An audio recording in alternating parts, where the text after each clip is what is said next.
पीछे से ललकार होती है कि इसी को मार दो, इसका वंश समाप्त हो जाए। और एक एक इतनी तेज धार थी कि एक तलवार मारने पर एक ही झटके में वो सर कलम हो गया। लोग रात भर प्लानिंग किए थे, गिरोह है, गैंग है, भारी मात्रा में इनके घर में विस्फोटक और हथियार मिले हैं। लेटेस्ट मॉडल लोग बता रहे हैं कि वो कंपन भी नहीं किया, इतनी तेज धार। इसको दौड़ाया वो था, एक आदमी इधर देख रहा था, 2-3 ही आदमी देख रहे थे, बस 2-3 आदमी। जी नमस्कार, आप देख रहे हैं यूनिक न्यूज़ और मैं हूं आपके साथ सुमित श्रीवास्तव। दोस्तों अभी हम हैं उत्तर प्रदेश के जौनपुर में। जी हां, हम उसी ज़िले में हैं जहां पे दिवाली का दिन था। 5 बहनों का इकलौता मुंह बोला भाई, जिसका गर्दन उसके शरीर से अलग कर दिया जाता है। क्यों? क्योंकि छोटे से ज़मीन का विवाद था, जो कि महज 40 सालों से ये लंबे समय से ये विवाद चल रहा था। इसमें बताया जा रहा है कि पुलिस की भी मिली भगत है, ग्राम प्रधान को भी कुछ लोग ब्लेम कर रहे हैं, कुछ कानूनगो को भी ब्लेम कर रहे हैं, कुछ लोग लेखपाल को भी कह रहे हैं। आखिर क्या पूरा का पूरा मामला है? एक बार यहाँ पे विजुअल दिखा दीजिए, तस्वीरें साफ साफ दिखा दीजिए। पूरा परिवार है जो कि गम में है, हम इनसे बात करने की स्थिति में नहीं, क्योंकि बहुत सारे लोग रो रहे हैं, बिलख रहे हैं। ये एक मात्र ऐसा गाँव है, मुझे लग रहा है पूरे उत्तर प्रदेश में, जो दिवाली के दिन इस पूरे गाँव में मातम की तस्वीरें थी। एक बार यहाँ पे दिखा दीजिए। बाकी हमारे साथ नेताजी, हम इनसे बात करेंगे कि क्या कुछ देख रहे हैं, सुबह से यहाँ पे मौजूद है, हम इनसे बात करेंगे। बहुत बहुत स्वागत है। राम सर, आपके चैनल को धन्यवाद, आप यहाँ आए, हम बहुत आभार व्यक्त करते हैं, क्योंकि चैनल वाले, मीडिया वाले सही खबर देते हैं और देश को जागृत करते हैं। तो हमारा नाम समाज सेवी जज सिंह अन्ना है, हम अन्ना हजारे टीम से रहते हैं और इस जनपद में कठिन समस्याओं के लिए हम जाने जाते हैं, हम आंदोलन करके उसको हल करते हैं। नेताजी, इतनी बड़ी दर्दनाक घटना हो गई, दिवाली के दिन एक बच्चे को इस तरीके से मार दिया जाता है, क्या कहेंगे? देखें, ये अकबर के शासनकाल को पुनर्जीवित किया है। जो राजा अकबर थे भारत के, उस समय कत्लेआम चलता था, सर को कलम कर दीजिए। आज वो पुनरावृत्ति हुई है और सर को कलम करना, योद्धाओं का कलम होता था तो वो उतना दर्द नहीं देता था। एक युवा का, एक बच्चे का कलम, सर कलम कर देना, एक आम आदमी का, ये हृदय विदारक घटना है। ये देश को बर्दाश्त नहीं हो रहा है। जो जहाँ से सुन रहा है वहीं से भागता हुआ आ रहा है। अच्छा सा संयोग कि दीपावली के दिन था, उस दिन लोग विजय थे, नहीं तो यहाँ तो खुद ही कत्लेआम गांव में हो जाता। लेकिन यहाँ पर जो हुआ दर्दनाक, कि पहले ये लोग रात भर प्लानिंग किए थे, गिरोह है, गैंग है, भारी मात्रा में इनके घर में विस्फोटक और हथियार मिले हैं। लेटेस्ट मॉडल की नेताजी, मैं आपको रोक रहा हूँ। आपने कहा कि भारी मात्रा में उनके घर पे असला बारूद थे, विस्फोटक थे और ग्रेनाइड जैसे भी कुछ हथियार थे। अब एक प्रधान के द्वारा बताया गया कि एक बोरा उसमें निकला है, जो बोरे में भर करके ले गए हैं, तो वो विस्फोटक प्रधान के द्वारा बताया गया कि क्या क्या था। और इसके बाद कई स्टील की तलवारें बताई गई और असलहा भी बताया गया। नेताजी, ये संदेह की बात नहीं है कि जब ये घटना होती है उसके बाद ही पूरे देश में इस बात की चर्चा होती है कि उसके घर पे ग्रेनाइड था, हथियार थे, बम बारूद थे? इसके पहले किसी ने कोई आलोचना इस बात की नहीं की? अब देखें कि हमारा शासन जो है ये थोड़ा सा ढीला है। उस दिन एक बोरी निकालना ये गलत बात था।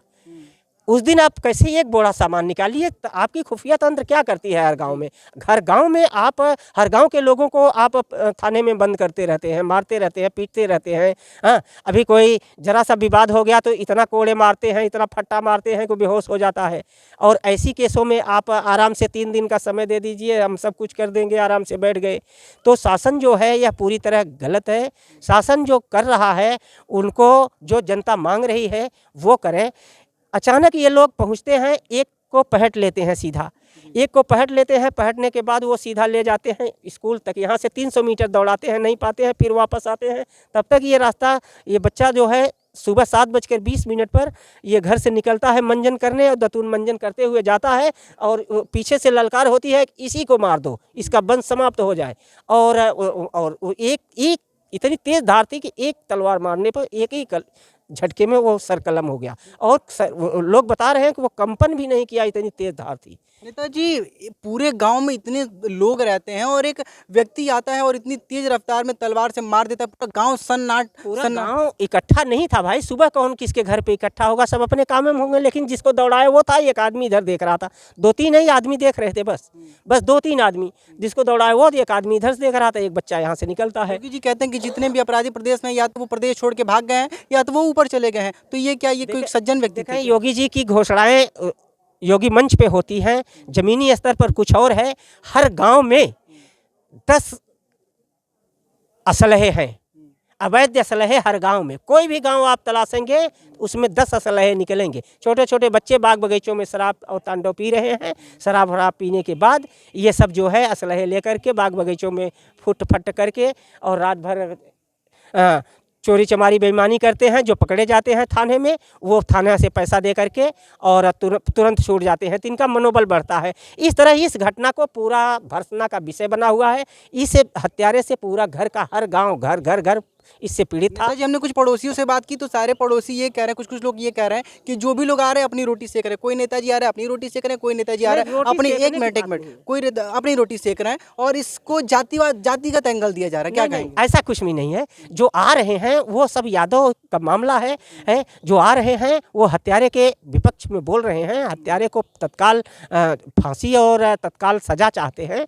तो यह जो है नहीं है, ये लोग चाहते ये हैं, इसलिए बोल रहे हैं कि तत्काल। अभी तक 3 दिन बीत गए, उसका घर नहीं गिरा तत्काल, और उसने 300 मीटर पूरा कब्जा कर रखा है, आतंक मचा रखा है। और वो हम लोग ये चाहते हैं कि इन 5 बहनों में इकलौता भाई है। इस भाई को बहनों को अस्त्र लाइसेंस मंजूर कर दिया जाए, इनकी सुरक्षा सुनिश्चित कर दी जाए। बहनों जो अविवाहित हैं उनको नौकरी दे दिया जाए। इसके बाद इनके परिवार की आजीवन सुरक्षा प्रदान की जाए। शेष उस हत्यारे से जितने पीड़ित परिवार हैं गांव वाले, सबको सुरक्षा प्रदान किया जाए और उनको आजीवन कारावास दे दिया जाए। परिवार मांग कर रहा है, जो पीड़िता का परिवार है जो कि अभी दुनिया में नहीं रहा, वो मांग कर रहा है कि बुलडोजर चलना चाहिए। क्या बाबा का बुलडोजर इस घर पे चलेगा? देखिए, बाबा का बुलडोजर अवश्य चलना चाहिए। अब इतनी बड़ी हत्या के बाद जीएस बंजर में कोई बनाया है, आप कह रहे हैं कि बनाया है। हम सबके यहाँ मुसलमान के यहाँ चलवा देंगे, तो यादव के यहाँ क्यों नहीं चलवाएंगे? वही तो मैं पूछ रहा हूँ ना कि जातिगत एंगल तो नहीं दिया जा रहा है, क्योंकि अभी जातिगत की बात नहीं है। सब तो एक स्वर से, उनके यादव महासभा के लोग आए, सब एक स्वर से कह रहे हैं, एक स्वर से कह रहे हैं। आप ये तो नहीं कहना चाहते कि अभी किसी और जाति की बात होती तो बुलडोजर अभी तक चल गया होता? यादव की बात वो तो होती पक्का है, पक्का है कि दूसरे के यहाँ होती, ये मुसलमान होता तो अब तक योगी का बुलडोजर चल गया होता। बहुत बड़ी बात कह रहे हैं आप कैमरे पे। बहुत बड़ी नहीं, सही कह रहा हूँ। अब इसमें क्यों रुका हुआ है? तो शासन कहीं न कहीं, अब तक दूसरे को होता तो काउंटर भी दिखा दिए होते कि पैर में गोली मार दिया, उसको तो सम्मान ले आए, आराम से जेल में डाल दिया, उसको यहाँ से भागने का भी मौका आराम से मिल गया। आप खुलेआम ये कहना चाहते हैं कि अगर यादव की बात है तो अभी तक इतनी न्याय में देरी? देखो, गाँव वाले जो चाहते हैं कि तत्काल इनके साथ जो कड़ी से कड़ी कार्रवाई हो उसको किया जाए और इसके पूरे परिवार की सुरक्षा प्रदान किया जाए, पूरे परिवार को लाइसेंस दिया जाए, बहनों को जो नौकरी दिया जाए और इनकी आजीवन सुरक्षा प्रदान किया जाए, और जो पीड़ित परिवार हैं और आसपास के उनको भी सुरक्षा प्रदान किया जाए। नेताजी, आप अभी वो छूटेगा फिर मार देगा किसी को जी। तो इस तरह से यह बड़ी बात है और इस पर पूरा प्रशासन जो है मुस्तैदी से काम करे। और थानाध्यक्ष के जहाँ तक ट्रांसफ़र की बात, गांव वाले पूरी मीटिंग में बैठा तो एक बात हो रही है, कभी थानाध्यक्ष को ट्रांसफ़र करना चाहिए था, लेकिन छोटे छोटे 2 सिपाही को ट्रांसफ़र कर दिए।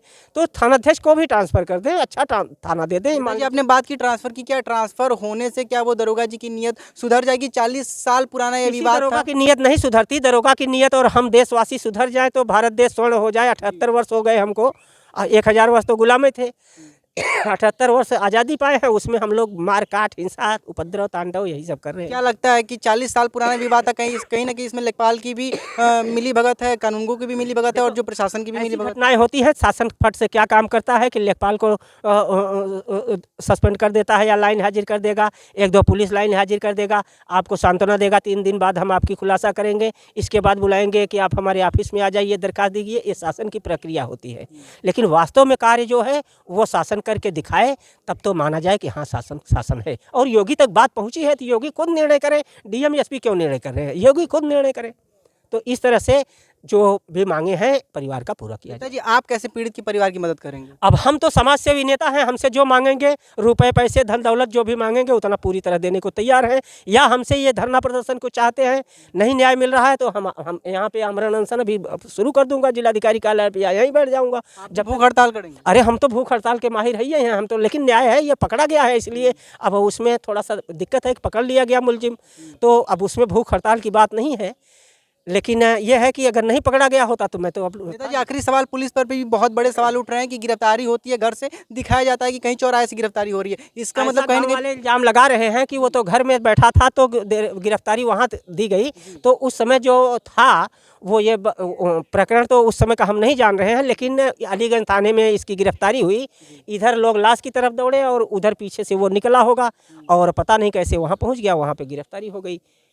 चलिए, नेताजी ने अपनी बातों को बहुत सुंदर तरीके से रखा। बाकी आप नेताजी के बारे में क्या सोचते हैं हमें कमेंट सेक्शन में ज़रूर बताइएगा। बाकी इस घटना के बारे में आपकी जो भी प्रतिक्रिया है हमें कमेंट बॉक्स में ज़रूर बताएं। बाकी वीडियो में बने रहने के लिए आप सभी दर्शकों का सादर धन्यवाद।